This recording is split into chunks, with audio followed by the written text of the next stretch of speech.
안녕하세요. 구렁이 같은 사기꾼을 집안에 들여놓을 뻔했던 60대 남자입니다. 업보는 반드시 돌아온다는 말이 있죠. 언젠간 반드시 자신이 행한 일에 대한 대가를 돌려받는다는 말입니다. 그리고 옛말 틀린 거 하나 없다는 사실을 저는 한 가지 황당한 사건으로 인해 깨닫게 되었어요. 저희 가족은 며느리 덕에 큰 위기를 모면할 수 있었는데요. 당시의 사건에 대해 지금부터 이야기를 풀어보도록 하겠습니다. 저는 경기도의 한 지역에서 부동산을 운영했어요. 썩 넉넉하지 않은 형편에도 아내는 알뜰살뜰 살림을 하며 3살 터울의 2 아들을 키웠죠. 여유롭진 않아도 행복했던 우리 가족에게 어느 날 엄청난 행운이 찾아왔습니다. 큰애가 12살이던 해 제가 사놨던 경기도 외곽 땅이 재개발 지역으로 확정된 거예요. 지인이 제게 고급 정보라며 그곳의 땅을 사두라고 했는데 워낙에 믿던 지인의 말이라 대출 받는 것까지 감수하고 그 땅을 사뒀었거든요. 짧은 몇 년 새 땅값은 폭발적으로 치솟았고 저는 적기라고 생각한 때에 그 땅을 아주 비싼 값에 팔아치웠습니다. 그렇게 우리 가족은 한순간에 가장 죽은 보태서 벼락 부자가 된 거예요. 낡은 전셋집에서 아파트로 이사도 가고 차도 좋은 걸로 한 대 뽑았지만 가장 좋았던 건 공부를 잘했던 자식들을 돈 걱정 없이 공부시킬 수 있었다는 거였습니다. 그 결과 2 아들은 모두 서울에 이름 있는 대학에 진학할 수 있었어요. 특히 작은 아들은 손에 꼽히는 명문대 진학했죠. 우린 아들들이 편하게 지낼 수 있도록 서울에 각각 전셋집도 얻어주었습니다. 당시엔 집값이 천정부지로 뛰진 않았을 때라 그 정도는 충분히 지원해 줄 수 있었거든요. 큰아들은 대학 졸업 후 번듯한 공기업에 입사했습니다. 반면 대기업에 잠시 몸을 담았던 작은 아들은 변호사를 해보고 싶다며 그 좋은 회사를 그만두고 로스쿨에 입학하더군요.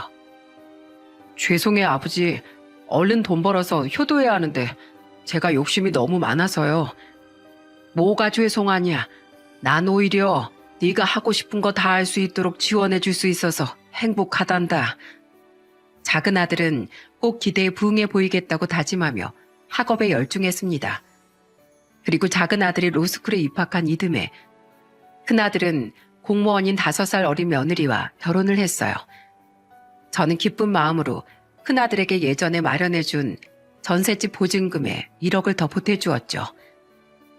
그렇게 며느리와 큰아들은 자신들의 돈을 보태 직장에서 멀지 않은 빌라에 신혼집을 마련할 수 있었어요. 며느린 순하고 착했지만 말수가 적고 내성적이었습니다. 그런 며느리에게 한 번은 이런 질문을 한 적이 있었는데 그때 대답을 듣고 며느리의 성격이 왜 그런 건지 이해할 수 있었죠. 새아가, 넌 원래부터 조용한 성격이었니? 상견례 때 뵌 사돈 어른들이나 사돈 총각을 보면 아주 활발해 보이던데 넌 그렇지 않은 것 같아서 말이다. 오해하지 말거라. 난 말에 신중할 줄 아는 아가 네가 참 좋단다. 그냥 궁금해서 물어보는 거니 대답하기 싫으면 안 해도 돼. 싫긴요. 저도 중학생 때까지 나름 활발했었는데요. 사실 제가 고등학생 때 따돌림하고 괴롭힘을 당했었거든요. 그리고 그때 견디기 너무 힘들어서 부모님께 따돌림 당한다고 솔직히 말하고 제발 전학 보내달라고 부탁했었거든요. 근데 부모님은 다른 애들은 잘만 다닌 학교인데 왜 너만 유난이냐고 그런 일을 당하고 다니는 제가 멍청하고 한심한 애라면서 오히려 화를 내고 절 창피하시더라고요. 저희 오빠도 마찬가지고요. 친정 식구들 보기에 멀쩡해 보이지만 남들 보는 눈 엄청 신경 쓰는 사람들이거든요. 그때 저 엄청 상처받았어요. 그래서 그 뒤론 가족들한테도 남들한테도 제 얘기를 잘 안 하고 성격도 내성적으로 변하게 됐어요. 며느린 20살 때 대학을 가면서 집이 싫어 독립을 했다고 말하더군요. 그런 딸이 괘씸하다며 사돈들은 월세와 학비, 생활비 그 어느 것 하나도 지원해 주지 않았다고 했죠. 어차피 도움받을 생각도 없어서 며느린 대출받고 스스로 아르바이트를 하며 대학을 졸업했다고 해요. 독립한 뒤론 집에 잘 왕래하지 않고 살다가 그래도 가족은 불러야 할 것 같아 결혼식엔 참석을 부탁했지만 결혼한 뒤론 거의 인연을 끊고 살고 있다고 했죠. 좋지 않은 가정사라 미리 말씀드리지 못했어요. 죄송해요. 아니다. 누구나 속사정은 있는 거 아니겠니? 그래서 명절에 얼른 친정에 가라고 해도 그렇게 괜찮다고 말했었구나. 말하기 힘들었을 텐데 얘기해줘서 고맙다. 아내와 전 그런 며느리가 안쓰러웠습니다. 며느리의 상처를 부모로서 보듬어주고 싶었어요. 그렇다고 자주 찾아가거나 만나자고 하면 부담스러워할 것 같아 과하지 않은 선에서 우린 며느리를 챙겨주기 위해 노력했죠. 세아가 퇴근했니? 이제 막 하려고요. 근데 무슨 일이세요, 아버님? 내가 늦지 않게 왔구나. 잘 됐다. 내가 마침 너 일하는 곳 근처에서 서울 사는 친구놈이랑 약속이 있었거든. 근데 지나가다 보니 옷가게 옷이 너무 예쁘지 뭐냐. 네 생각나서 들어가서 물어보니까 요즘 젊은 사람들한테 인기 있는 옷이라고 하기에 하나 사왔다. 나 이것만 주고 갈 테니까 어서 나와봐. 세아가 너 요새 허리가 많이 안 좋다며 나랑 네 시애비가 홈쇼핑 방송을 보는데 마침 허리 마사지기를 팔더라고. 효과가 좋다길래 얼른 주문했다. 너희들 집으로 보냈으니까 요긴하게 써라. 저와 아내는 별 신경 안 쓴 척 이것저것 사다가 품에 안겨만 주고 도망치듯 집에 오기, 며느리를 위한 물건들 택배로 보내기, 또 큰아들만 불러서 며느리가 좋아하는 음식 잔뜩 싸서 보내기 등등 나름대로 열심히 머리를 굴렸습니다. 그러던 어느 날 아내가 보낸 전시회 티켓을 받은 며느리는 전화를 걸어 저와 아내에게 함께 가자더군요. 친구나 아들이랑 가래도 꼭 우리랑 가고 싶다기에 우리 부부는 오랜만에 문화생활을 즐기게 됐어요. 그 뒤 며느리는 꼭 식사를 대접하고 싶다며 우리 한정식집에 데려갔습니다.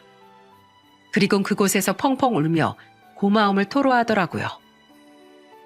어머님, 아버님, 전시회 티켓 어머님 친구분이 아니라 어머님이 직접 알아보고 사신 거죠? 아니야. 정말 친구가 준 거야. 저 다 알고 있어요. 아버님이 사셨다던 옷.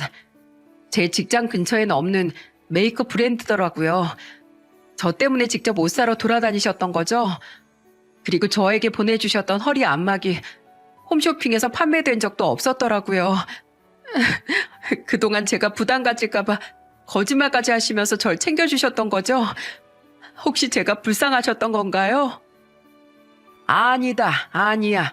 나랑 네 시애민 그냥 네가 딸 같아서 예쁘고 착한 네 상처를 보듬어주고 싶어서 그랬다. 시부모도 결국 부모 아니겠니? 네가 싫다면 앞으로는 안 그러마. 아니 대체 왜 울어? 울지 말거라 아가.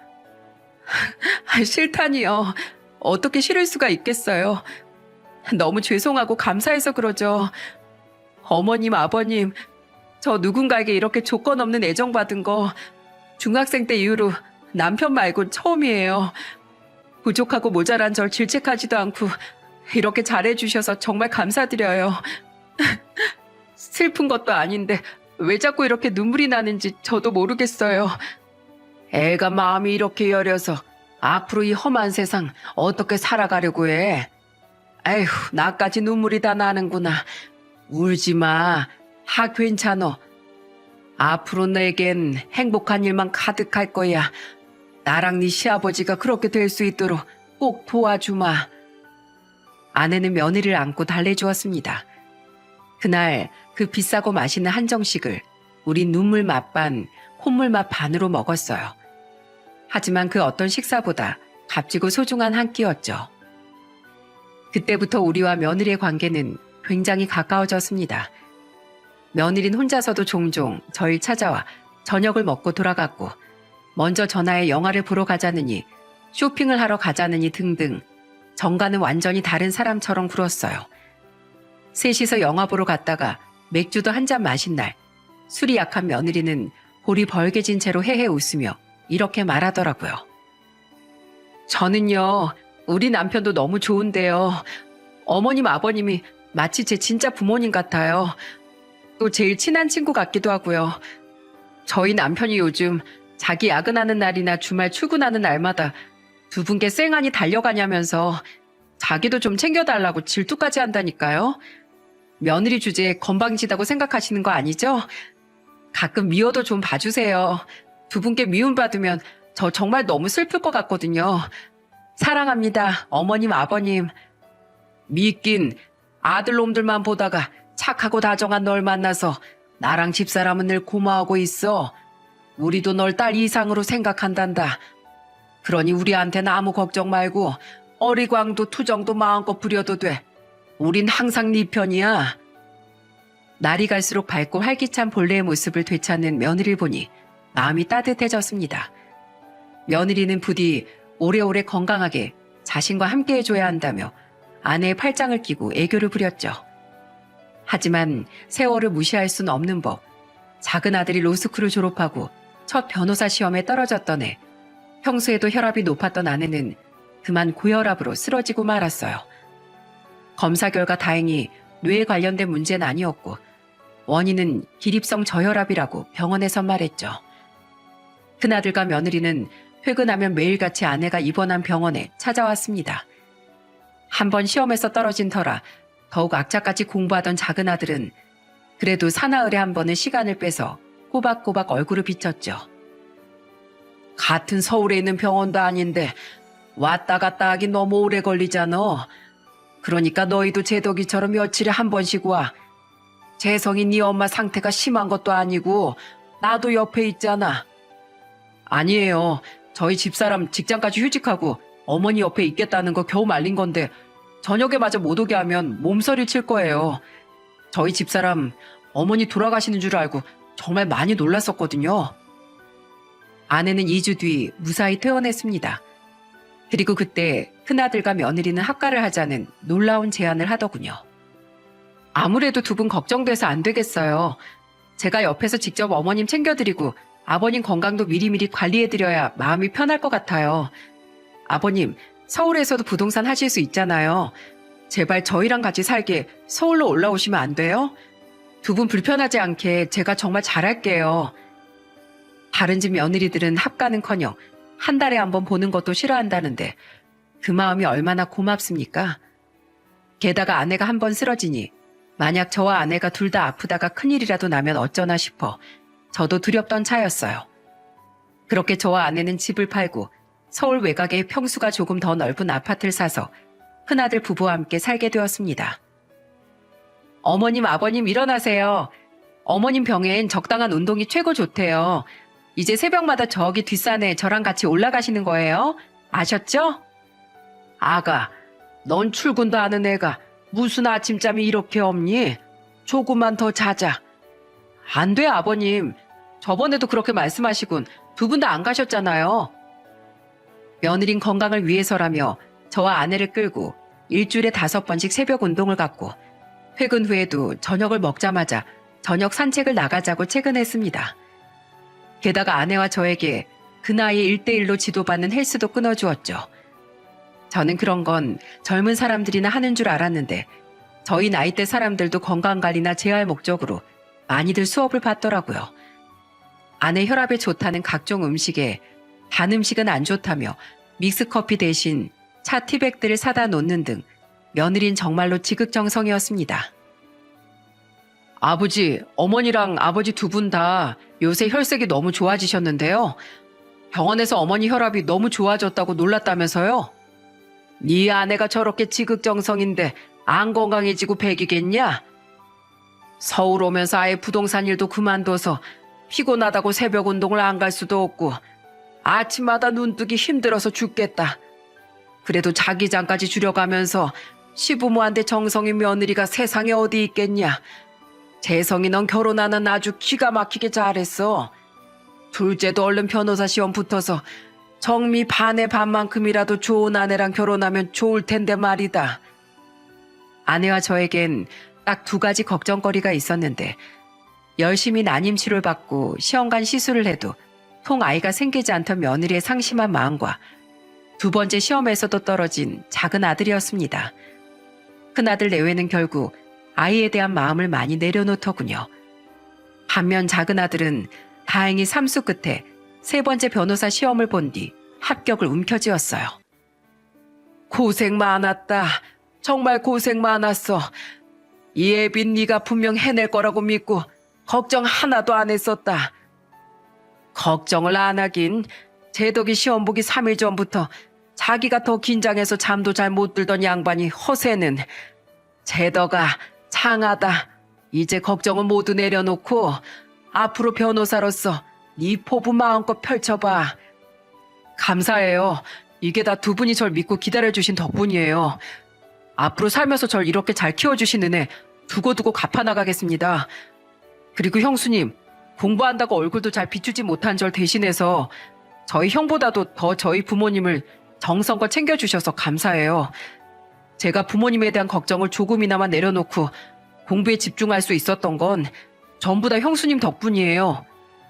작은 아들은 저희 부부와 며느리에게 감사함을 전하고 싶다며 백화점에서 우리 셋의 선물까지 사왔더라고요. 며느린 과한 칭찬을 받은 것 같다며 쑥스러워했죠. 작은 아들은 필수 수습 기간을 마친 후 한 로펌에 취직해 변호사로서 당당히 살아가기 시작했습니다. 그리고 그 이듬해 자신도 이젠 안정을 찾고 싶다며 결혼을 선언하더군요. 아내와 전 기쁜 마음에 이것저것 물었죠. 몇 살인데? 뭐하는 아가씨야? 부모님은 뭘 하시고? 하나씩 물어보세요, 아버지. 나이는 저보다 2살 어려요. 그러고 보니 형수님이랑 동갑이네요. 여자친구 어머님은 일찍 돌아가셨는데 아버님이 미국으로 건너가 병원을 운영하면서 사랑으로 외동딸인 자기를 키워주셨다고 하더라고요. 그래서 중학생 때부터 미국에서 살다가 거기서 미대까지 나왔는데 한국이 그리워서 혼자 한국에 들어왔다더라고요. 요즘엔 한국에서 전시회를 열겠다고 아주 열심히 그림만 그리고 있어요. 병원 운영하시는 거면 병원장이란 소리잖아. 들어보니 돈 많은 집안 아가씨 같은데 그럼 화가인 거니? 그 댁 부치는 뵌 적 있고? 미국에서 대학 친구들끼리 몇 번 전시회를 열긴 했는데 제대로 된 데뷔는 아직 못했나 봐요. 근데 아버지 말씀처럼 아버님이 부유하셔서 아직 돈벌이는 크게 관심이 없는 것 같아요. 돈이야 뭐 저도 잘 벌고 있으니 크게 신경 안 써요. 여자친구 아버님은 최근 한국에 들어오셨을 때 한번 인사드린 적이 있는데 젊은 사람들끼리 작게 시작해보는 게 앞으로 인생을 사는데 큰 도움이 될 거라면서 처음엔 아버님 도움 없이 시작해보라고 하시더라고요. 나중에 가서 힘들면 언제든 그때 도움 주시겠다면서요. 여자친구는 아빠가 결혼할 때 지원을 안 해주실 줄은 몰랐다며 저한테 미안해했는데 전 오히려 그런 아버님이 지혜로운 분인 것 같아서 오히려 좋았어요. 작은 아들은 수습으로 일한 지 얼마 안 됐던 때 접촉사고로 인해 예비 며느리를 만난 후 1년간 교제했다고 말했습니다. 당시 골목길에서 운전하던 아들은 코너에서 갑자기 걸어나온 예비 며느리를 미처 못 보고 살짝 들이받았었다고 해요. 다행히 크게 다친 건 아닌 것 같았는데 혹시 모르니까 꼭 병원에 가보라고 제가 명함을 줬었거든요.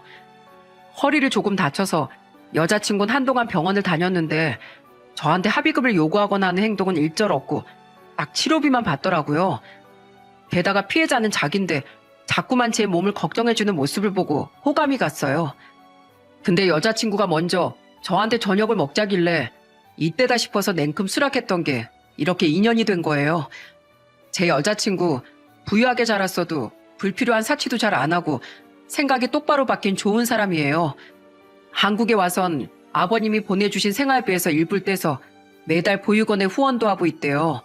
참 선하고 좋은 여자죠? 아들에게 들어보니 좋은 아이인 것 같더군요. 그런 아이를 며느리감으로 반대할 이유가 뭐가 있었겠습니까? 저와 아내는 흔쾌히 인사를 시키러 오라고 했죠. 그렇게 몇 주 뒤 아내와 저는 고급 한정식 집에서 예비 며느리를 만나게 되었습니다. 잘 다녀오세요, 어머님, 아버님. 식사 마치고 집에 와서 다 같이 커피 드실 거라고 했죠? 저희도 결혼식 끝나면 곧장 집으로 올게요. 죄송해요. 몇 주 전부터 미리 약속 잡힌 날인데 하필 저번 주에 부장님이 갑자기 아드님 결혼식 청첩장을 주셔가지고요. 저랑 아내 결혼할 때 부장님이 사모님까지 모시고 와서 축의금도 50만 원이나 해주셔가지고 저희 둘 다 안 가볼 수가 없네요. 비록 식사에는 함께하지 못했지만 아들과 며느리도 잠시 뒤 집에서 보면 분명 예비 며느리를 좋아할 거라고 생각했습니다. 처음 본 예비 며느리는 말 그대로 정말 참한 아가씨였거든요. 웃는 것도 말하는 것도 사근사근하고 어른의 말을 경청하며 자신의 의견은 확실히 하지만 부드럽게 말할 줄도 아는 모습에 참 잘 배운 아가씨구나 싶은 교양이 느껴졌죠. 전 엄마가 안 계셔서 결혼하면 어머님 아버님 모시고 살고 싶었는데 이미 큰아드님하고 살고 계시다면서요. 너무 아쉬워요. 그래도 제 예비 형님께 지지 않는 좋은 며느리가 될게요. 그러니까 저도 많이 예뻐해 주셔야 돼요. 그럼 그리고 우리가 예뻐하는 게 뭐가 중요하니? 제덕이랑 너랑만 잘 살면 되지. 우리 식구가 되기로 결심해줘서 정말 고맙구나. 아니에요 어머님. 전 예쁨 받는 며느리가 원래 꿈이었는데요 뭘. 두 분처럼 좋은 분들 며느리가 되게 해주셔서 오히려 제가 더 감사하죠. 앞으로 잘 부탁드립니다. 어머님 아버님. 제 형님 되실 분도 얼른 만나 뵙고 싶어요. 그렇게 좋은 분이시라니 저 너무너무 기대돼요. 말을 저렇게 하는데 어떻게 아내와 제가 마음에 들어하지 않을 수 있었겠어요. 저는 비록 사돈어른 되실 분은 지원을 않으신다고 들었지만 큰아들 때처럼 작은아들에게도 똑같은 금액 정도는 지원해주고 싶다고 말했습니다. 예비 며느리는 감사하다며 자신도 빨리 화가로 성공해 작은아들에게 보탬이 되고 싶다고 말했죠. 화기애애한 분위기로 식사를 마친 뒤 우린 티타임을 위해 다 같이 집으로 돌아왔습니다. 잠시 뒤 무슨 일이 일어날진 상상도 못한 채 우린 웃는 얼굴로 다과를 하며 아직 오지 않은 큰아들 내외를 기다렸어요. 그리고 큰아들 내외가 집으로 돌아온 순간 상상도 못했던 예비 며느리의 추악한 정체가 밝혀지고 말았습니다. 저희 왔어요. 좀 늦었죠? 차가 너무 막히더라고요. 괜찮다. 인사하거라 아가. 여긴 제덕이랑 결혼할 아가씨다. 안녕하세요 형님. 형님이라고 미리 불러도 되죠? 전 김상아라고 합니다. 앞으로 잘 부탁드려요. 아, 네. 반가워요. 저는 서정미라고... 너? 늦어서 죄송하다며 다급히 외투를 벗어 방에 대충 놓고 허둥지둥 나오던 며느리는 예비 며느리 얼굴도 제대로 보지 못하고 대답하다 뒤늦게 고개를 들더군요. 그리고 예비 며느리 얼굴을 똑바로 마주한 순간 며느린 경악을 하며 말까지 더듬었어요. 반응을 보니 아는 사람인가 싶어 저는 예비 며느리를 바라봤는데 둘이 무슨 사이인 건지 그의 얼굴 또한 사색이 되었더라고요. 둘이 아는 사이니? 아니 무슨 사이인데 둘 다 표정이 그래? 네? 아니요. 전 처음 뵙는데요. 아닌 것 같은데. 아니 너 왜 자꾸 고개를 옆으로 돌리니? 모르는 사이? 너 방금 나한테 이름 김상아라고 했잖아. 네가 날 모른다고? 나 서정미야. 네 중고등학교 동창 서정미. 네가 날 모른다는 게 말이 돼? 아버님, 저 여자 누구인지 아세요? 그러니까 내가 계속 묻고 있잖니. 누군데? 제가 고등학교 때 심한 따돌림을 당한 적 있다고 말씀드렸죠? 저를 따돌리고 괴롭힌 주동자가 바로 제 김상아예요. 뭐? 중학생 때부터 미국에 가서 살았다고? 와, 너 진짜 무섭다. 내 중고등학교 때 졸업 앨범에 끔찍한 네 얼굴이 떡하니 박혀있는데 어디서 그런 무시무시한 거짓말을 하고 다녀? 아버님, 어머님, 그리고 도련님. 제 엄마 돌아가시고 아버지가 미국에서 병원 운영한다고 했죠? 천만의 말씀 만만의 콩떡이에요. 쟤네 엄마 버젓이 살아있고 고등학교 때 하도 사고를 치고 다녀서 집에서도 두 손 두 발 다 놓고 내놓은 자식 취급하던 날라리였다고요. 절대 속지 마세요. 큰며느리의 폭탄 발언에 온 식구가 다 경악을 했습니다. 특히 작은아들은 덜덜거리듯 떨리는 눈동자로 예비 며느리를 바라보며 이게 무슨 같은 이어지지 않는 말만 내뱉고 있었죠. 아가, 그게 사실이냐? 아니 상아 네가 네 입으로 말해봐라. 우리 며느리 말이 사실이야? 아니에요 아버님. 제덕씨 뭐라고 말 좀 해봐. 당신 형수 진짜 이상한 사람 아니야? 당신 우리 아버지 만났었잖아. 내가 그린 그림들도 직접 두 눈으로 봤었고. 당신 나 못 믿어? 어? 아버님, 어머님, 저 여자 정신병자 아니에요? 대체 저한테 왜 저러는지 모르겠어요. 누가 좀 알려주세요. 정신병자라니, 당신 말 조심 못해? 야, 김재덕, 너 내 아내가 예전에 따돌림 당한 일로 얼마나 힘들어 했었는지 얘기 들어서 잘 알지? 우리 집사람 말 다 사실이면 나 절대 이 결혼 허락 못해. 알았어? 예비 며느리는 끝까지 모르쇠로 나왔는데 큰아들은 그런 예비 며느리에게 삿대질을 하며 화를 냈습니다. 놀라서 눈물까지 뚝뚝 떨구고 있는 큰며느리를 보자 저 또한 화가 나더군요. 제가 왜 그날 처음 본 예비 며느리 말을 몇 년간 함께 산 며느리 말보다 신뢰하겠습니까? 그 와중에 예비 며느리는 계속 변명을 해댔고 이어진 며느리의 말에 저는 그만 눈이 뒤집히고 말았어요. 진짜 단체로 나한테 왜들 이러는 거예요? 재덕씨, 나 진짜 아니야. 미국에서 들어온 지 고작 2년밖에 안 된 내가 당신 형수를 어떻게 알겠어? 결혼까지 결심했던 내 말을 왜 안 믿냐고. 김상아, 너 진짜 소름 끼친다. 내가 네 부모님까지 뵀었는데 그런 날 끝까지 모른 척한다고? 어머님, 아버님, 제가 왜 절 괴롭히기 시작했는지 아세요? 저랑 쟤 중학생 때 나름대로 친해서 가끔 저 쟤네 집에 놀러 가기도 했었어요. 그때 쟤네 부모님 얼굴도 뵀었고요. 그러다가 중3 때부터 불량한 애들하고 어울리더니 저처럼 평범한 애랑 어울리기 창피하다고 저를 거의 본 척도 안 하더라고요. 근데 같은 고등학교에 배정되고 고1 때 같은 반이 됐는데 피구하다가 제가 자기 몸에 공을 맞췄다는 어이없는 이유로 그때부터 절 이유 없이 괴롭히기 시작했어요. 학교에서 노는 애들 무리에 속해 있는 애가 그러니 다른 애들은 무서워서 저한테 말도 안 걸더라고요. 저 그렇게 3년 내내 김상아 쟤한테 괴롭힘 당하고 학교에서도 따돌림 당한 거예요. 쟤네 무리한테 끌려가서 이유 없이 돈 뺏기고 손찌검 당하고 물벼락 맞고 저 정말 지옥 같은 시간을 보냈어요. 그동안 제가 따돌림 당했다고만 말했지 자세하게 얘기한 적은 한 번도 없었잖아요. 쟤랑 그때 일을 입에만 올려도 몸이 덜덜 떨릴 정도로 너무 끔찍해서 제가 차마 말할 수가 없었던 거예요. 제가 그런 애 얼굴을 어떻게 잊겠어요. 도련님, 김상아 쟤는 절대로 집에 들이면 안 되는 악마나 다름없는 애예요. 중학교 동창한테 듣기로 쟤 자기 엄마 안보험까지 전부 뜯어내서 잠적해버린 완전 페류나라고요. 이게 진짜? 너 조용히 안 해? 재수없게 진짜. 왜 하필 쟤를 여기서 만난 거야? 며느리는 처절한 울음을 터뜨리며 병악스러운 진실을 털어놓더군요. 그제야 예비 며느리, 아니 그 사기꾼은 본색을 드러내며 표정을 180도 바꾸더라고요. 야, 김상아, 들어보니까 우리 형수님 말씀이 맞는 것 같은데 너 그럼 지금까지 날 속인 거야? SNS에 올렸던 미국집 사진도 대학 졸업장도 미국 친구들 사진들도 기부고 뭐고 나한테 했던 말 전부 가짜냐고. 너 그럼 네가 그렸다는 그림들은 뭐야? 어? 그냥 돈 주고 산 싸구려 모작들이지. 그림의 글자도 모르는 인간이라 잘 속아 넘겼다 싶었는데 마지막에 짜증나게 이게 뭐야? 졸업장?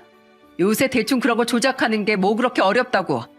친구들도 아빠도 내가 다 돈 주고 고용한 사람들이고 사진 감쪽까지 합성하는 건 요즘에 일도 아니야. 아무튼 범생이도 이렇게 속여 넘기기가 쉽다니까. 수수 변호사라길래 어리숙할 때 빨리 낚아채려고 고상하게 말하는 법 같은 별 희한한 가해까지 받아가면서 생쇼를 했더니 완전히 내가 꽝을 뽑았네. 결혼 안 해. 안 하면 되잖아. 기껏해야 졸부면서 재벌도 아닌 것들이 유세는? 다들 뭘 꼬나봐? 재덕씨, 뭐 나한테 속아서 억울해? 뭘 그렇게 잡아먹을 듯한 표정으로 노려봐? 그렇다고 당신이 날 뭐 어쩔 수 있을 것 같아? 어차피 받아먹은 것도 아직 없어서 나 사기죄로 고소도 안 되거든? 나 무서울 거 하나도 없다 이거야. 아씨, 열받아 정말. 야, 서정미, 너 이리 와. 오랜만에 나한테 좀 맞자. 어? 아이고, 아가야, 너 이거 못 놔? 이 빈대 같은 사기꾼이 감히 누구 며느리한테 손을 대려고 해? 식당에서와 같은 사람이 맞는 건지 의심될 정도로 다른 사람이 된 그 여자는 으르렁대며 며느리의 머리채를 잡아채더군요. 저는 재빨리 그 여자를 옆으로 밀쳐버리고 며느리를 감쌌습니다. 그리고 욕짓거리를 하며 휘청거리던 그 요물의 뺨을 잔뜩 화가 난 큰아들이 후려쳐버리더군요. 이 망할 여자가 미쳤나? 너 지금 나 쳤어? 너 내가 고소할 거야. 네가 먼저 내 아내 머리채 잡았잖아. 이거 정당방이야. 내 아내 가슴에 피멍들게 한 버러지가 누구였나 했더니 바로 너였구나. 언젠간 반드시 한번 만나서 딱이라도 한 대 날려주고 싶었는데 나 오늘 소원 성취했다. 너 앞으로 내 눈에 한 번만 더 띄잖아? 내 인생 걸고 너 아주 짓뭉개 줄 거야. 네가 내 아내한테 한 짓거린 비교도 안 될 정도로 잔인하게 복수해 줄 거라고. 너 무서울 거 하나도 없다고 했지? 다시 나타나면 죽을 때까지 벗어날 수 없는 공포가 뭔지 내가 똑똑히 보여줄게. 나 한다면 하는 사람이거든. 그러니까 당장 내 아내 앞에서 무릎 꿇고 용서 빌고 두 번 다시 우리 앞에 나타나지 마. 큰아들의 으름장에 흠칫했지만 그 여자는 턱을 치켜들며 배째라 식으로 나오더군요. 이제 현실을 받아들였는지 막힌 말문이 트인 작은 아들은 하마터면 자기 아내가 될 뻔했던 그 여자에게 험악한 표정으로 소리쳤습니다. 당장 우리 형수님한테 사과 안 해? 내가 살다 이런 꽃뱀한테 걸릴 줄이야. 야, 김상아, 너 우리 형수님한테 잊지 못할 상처 준 거, 그리고 날 단단히 호구로 봤던 거 내가 톡톡히 후회하게 해줄 거야. 알았어? 입에 올리기도 끔찍한 악마야. 네, 그러시던가요. 아유, 무서워라. 어디 한번 해봐, 이 멍청한 변호사야. 이 쓰레기 같은 기집애, 이거나 받아라. 그 여자는 콧방귀를 뀌곤 몸을 돌려 현관으로 향하더군요. 그런데 그때 갑자기 제 아내가 뒤에서 괴성을 지르며 달려오더라고요. 그리곤 그 여자에게 냅다 대야에 든 얼음물을 끼얹어 버렸죠. 어쩐지 조용하다 했더니 아내는 언제 대야에 얼음까지 담아서 물을 퍼왔던 거예요. 차갑다 못해 시린 물을 뒤집어 쓴 데다가 단단한 얼음으로 머리까지 두들겨 맞은 그 여자는 아악 소리를 지르며 도끼 눈을 떴습니다. 마지막으로 전 현관문을 열어 그 요물을 확 밀쳐버리며 소리쳤어요. 인간 같지도 않은 게 인간의 탈을 쓰고 우릴 기망했으니 얼음물을 뒤집어 써도 싸다. 너 같은 인간은 앞으로 자도 자는 것 같지 않고 살아도 산 것 같지 않을 정도로 끔찍한 삶을 살게 될 거라고 내 장담하마. 세상은 불공평한 것 같아도 언젠간 악한 놈들에게 벌을 내려주는 법이니까 썩 꺼져. 얼음을 한 바가지 더 퍼붓기 전에. 그렇게 문을 쾅 닫고 집으로 들어오니 며느리가 스르륵 바닥에 주저앉더군요. 우리 가족은 한 사람도 빠짐없이 며느리에게 황급히 달려갔죠. 아가, 괜찮니? 여보, 형수님. 괜찮아요. 그냥 긴장이 풀리니까 다리에 힘이 빠진 것뿐이에요. 애써 당찬 척했는데 사실 심장이 쿵쾅거려서 저 죽을 뻔했거든요. 형수님, 제가 정말 죄송합니다. 제가 너무 바보 같아서 형수님한테 그런 짓을 한 여자한테 깜빡 속아 넘어가 형수님께 괜히 과거의 상처를 떠올리게 해드렸어요. 제가 정말 입이 10개라도 할 말이 없습니다. 정말 죄송해요. 그래, 제덕이 너 진짜 여자 보는 눈이 형편없었어. 네가 곧바로 이렇게 우리 집사람한테 싹싹 안 빌었으면 내가 아주 네 얼굴에 주먹이라도 꽂아 넣었을 거야. 다들 그만해라. 됐다. 사람이 작정하고 속이려 달려들면 나라님도 깜빡 속아 넘어갈 수 있는 거야. 큰아들은 흐느끼며 며느리에게 사과하는 자기 동생에게 화를 냈고 저는 그런 애들을 말렸습니다. 며느리 걱정이 가장 컸지만 작은 아들 또한 엄연한 피해자였으니 상심이 클 거라고 생각했거든요. 아내는 며느리 어깨를 감싸 안으며 놀란 가슴을 진정시켜주고 있었어요. 그런 가족들을 쭉 둘러본 후 전 이렇게 말했습니다. 그래도 이게 얼마나 천만다행이냐. 세아가 아니었으면 우리 전부 그 끔찍한 애한테 깜빡 속아 가족으로까지 드릴 뻔했잖니. 고맙다, 세아가. 늘 그렇게 생각하고 있었지만 오늘 다시 깨달았어. 넌 우리 가족에게 다시 없을 귀인이자 복이야. 너 같은 며느리 만난 나는 전생에 나라를 10번이라도 구했나 보다. 아가, 아니 정미야. 저런 벌레 같은 인간한테 당했던 일 때문에 허는 네가 마음 아파하지 말았으면 좋겠구나. 넌 더 이상 힘없이 당할 수밖에 없었던 어린 정미가 아니야. 넌 그때의 상처를 꿋꿋하게 딛고 이겨낸 아주 멋진 어른으로 성장했잖니. 게다가 네 곁엔 이제 네 남편, 시동생, 나랑 네 시애미까지 있으니 넌 혼자도 아니야. 언제든 우리가 함께 할 테니 항상 우릴 믿고 절대 어디 가서든 기죽거나 겁먹지 말거라. 이 아버지가 항상 사랑하는 거 알지?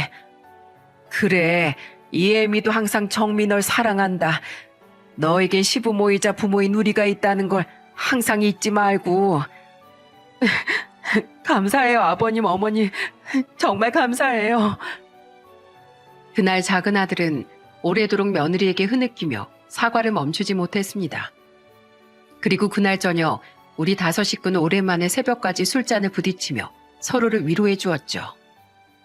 비록 그 여자 말대로 작은 아들은 그 여자를 사기 미수 정도로밖에 고소할 수 없었지만 작은 아들은 절대 그 여자를 가만두지 않겠다며 이를 갈더군요.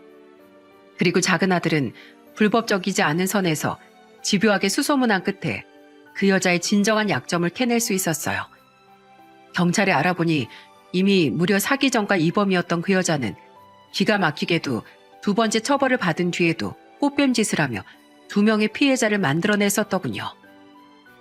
그 남자들한텐 이름도 가짜로 말하고 신분증까지 위조해 보여주면서 돈을 뜯어낸 뒤에 잠수를 탔었더라고요. 직업도 제대로 없는 여자가 저랑 만날 때 무슨 돈으로 부자인 척을 했나 했더니 그 남자들한테 뜯어낸 돈에 대출까지 받았었지 뭐예요. 아마 제가 집도 잘 살고 변호사이기까지 하니까 우선 속여서 결혼부터 한 다음에 돈을 뜯어내 빚을 갚으려고 한 것 같아요. 저 그 남자들한테 김상아 그 여자 본명부터 지금 지내는 곳까지 전부 폭로해줬어요. 그래서 그 사람들 저 통해서 그 여자 사기죄로 고소하겠다고 하더라고요. 그래서 제가 수임료도 무료로 해준다고 말했어요. 어차피 저한테 친 사기 미수까지 싹 다 묶어서 죄값을 치르게 할 거니까요. 두고 보세요.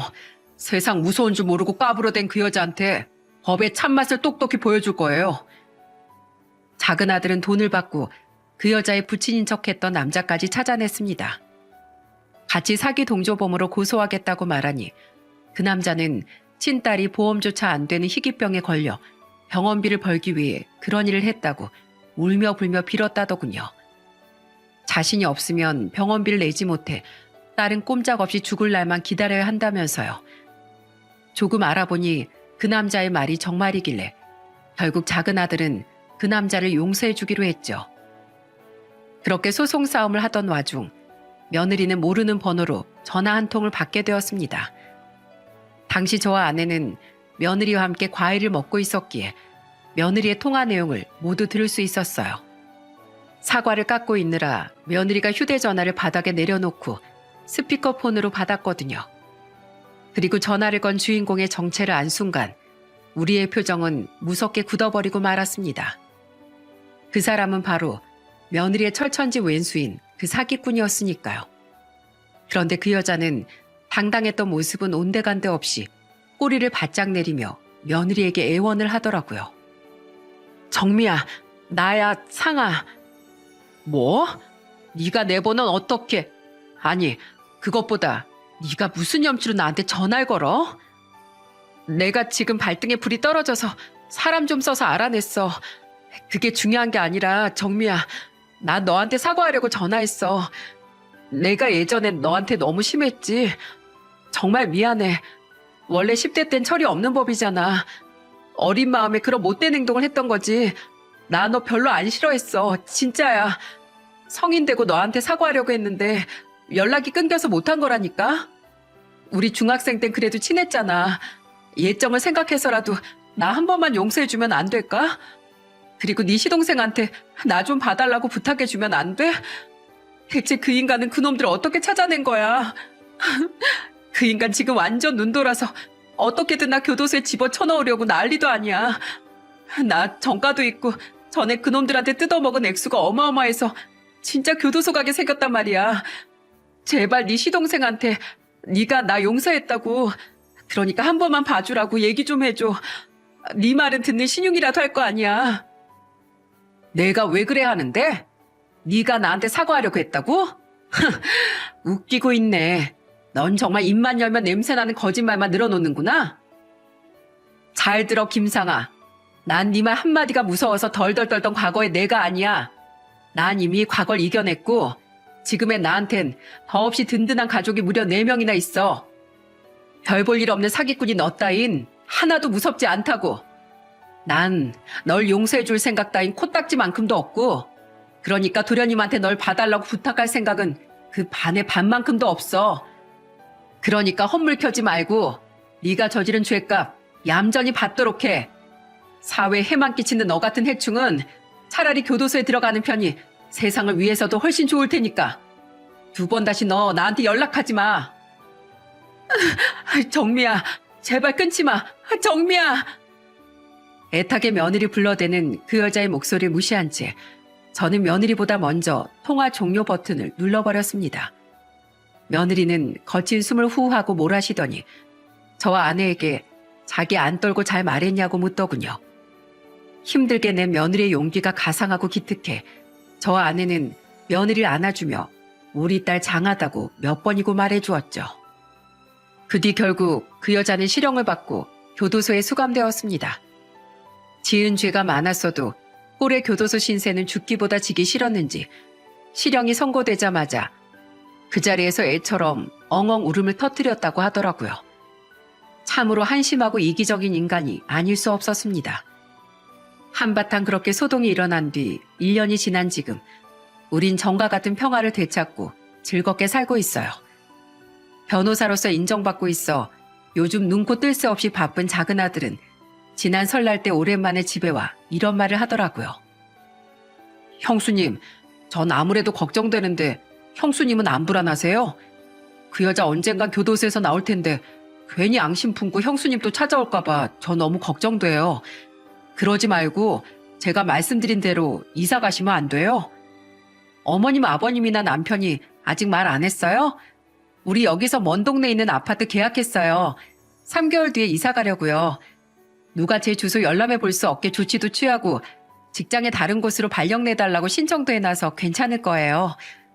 그렇게 했어도 찾아오면 이번엔 제가 머리끄댕이를 다 뜯어놓죠 뭐. 저보다 마르고 키도 작은 그런 애 이젠 안 무서워요.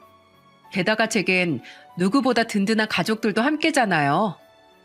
정말요? 아휴, 그렇다면 그나마 걱정이 조금 덜어지네요. 그래도 늘 조심하셔야 돼요. 아셨죠? 그건 그렇고 저 드릴 말씀이 있는데요. 드릴 말씀? 에이, 뭔데? 너 설마 또 결혼한다고 우리한테 선언하는 건 아니지?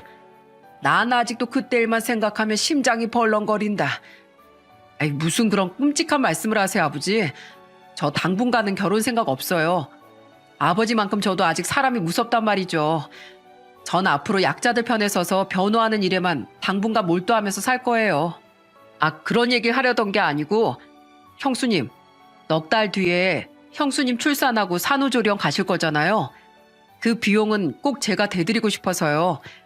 그동안 제가 비싼 선물 사드리려고 해도 쓸 일 없다고 거절하셔서 제가 꼭 뭐 하나 해드리고 싶다고 벼르고 있었거든요. 제가 진짜 좋은 산후조리원으로 알아봐서 예약해드릴게요. 이건 형수님을 위한 일이기도 하지만 곧 태어날 조카랑 우리 가족 모두를 위한 일이기도 하니까 절대 거절하시면 안 돼요. 아셨죠? 형수님 덕에 우리 어머니 건강도 정말 많이 좋아지시고 아버진 저보다도 건강하게 펄펄 뛰어다니시잖아요. 산후조리 제대로 못 받아서 형수님 건강에 이상이라도 생기면 그건 곧 우리 가족 모두의 불행이라니까요. 작은 아들의 말에 과찬이라며 며느리는 볼을 붉혔습니다. 저희 부부와 큰아들은 한 번쯤은 그런 선물 받아도 된다며 며느리에게 이번엔 거절하지 말라고 웃으며 말했죠. 네, 저희 며느리 고맙게도 작년에 드디어 임신에 성공했습니다. 그것도 시험관 시술도 아닌 자연 임신으로 말입니다. 사람이 착하게 살면 하늘에서 복을 내려준다더니 그 말이 딱 맞는 것 같지 않나요? 며느린 저번 달에 휴직을 했습니다. 괜히 무리하다가 어렵게 찾아온 아이를 절대 잃을 수 없다며 말이죠. 그래도 부모이니 며느리는 임신했다는 소식을 사부인에게 전했다는데 2년 끊고 산 딸 소식 따윈 반갑지도 않고 궁금하지도 않다던 사부인의 말에 며느리는 완전히 친정과 인연을 끊기로 결심했다고 해요. 어차피 무슨 기대를 한 건 아니었다고 오히려 이제 마음 편히 친정 식구들을 영영 끊어낼 수 있겠다는 며느리가 안쓰러워 저는 가만히 손을 잡아주었습니다. 저는 깊은 아픔을 안고 살아가는 며느리를 앞으로 며느리로서 그리고 딸로서 평생 보듬어주며 살아갈 겁니다. 그리고 오매불만 기다리고 있는 손주가 태어나면 늘 며느리에 대한 칭찬을 해줄 겁니다. 너희 엄마는 세상에서 가장 선하고 내면이 단단한 사람이니 늘 엄마에 대한 존경심을 가지고 살아가라고 말이에요. 여러분, 제가 사연을 보내게 된 이유는 아무리 감쪽같이 속이려고 해도 과거의 잘못은 언젠가 수면 위로 반드시 드러난다는 말을 하고 싶어서입니다. 낱말은 새가 듣고 반말은 쥐가 듣는 법이고 두 손으로 하늘을 가려보려고 해도 소용없는 것처럼 세상 사람 모두를 감쪽같이 속여 넘겼다고 한들 하늘의 정의로운 눈을 피할 수는 없는 법이니까요. 마치 제 며느리를 괴롭히고 다른 이들에게 막대한 피해를 입혔던 그 몹쓸 여자처럼 말이죠.